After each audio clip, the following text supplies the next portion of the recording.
Random rapid test sa mahigit 300 tindera sa palengke sa Dagupan City. Isinagawa. May live report si King Guevara. King! CJ, bilang preventive measure ng lokal na pamahalaan laban dito sa COVID-19, nagsagawa ng random rapid test sa market vendor dito sa siyudad ng Dagupan.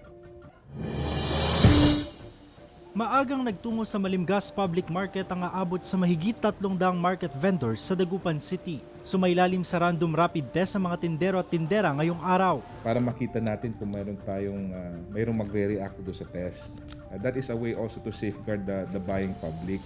Malaking tulong daw ito upang maiwasan ang pagkalat ng COVID-19. Kung reactive ang lalabas na resulta sa rapid test ng isang tindera, agad itong isasailalim sa swab test upang malaman kung positibo o negatibo siya sa COVID-19. Kung magkakaroon ng transmission ng hindi natin alam, ng asymptomatic, ay malamang mangyayari dito sa public market.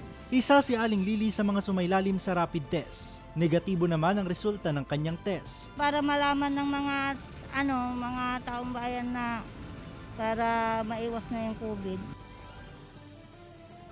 CJ, kada 2 linggo planong magsagawa ng random rapid test ng lokal na pamahalaan dito sa palengke ng lungsod ng Dagupan. Kabilang rito yung mga nagdi-deliver ng produkto mula sa iba't ibang bayan, maging yung mga stall owner at syempre itong mga market vendor. CJ. Maraming salamat, King Guevara.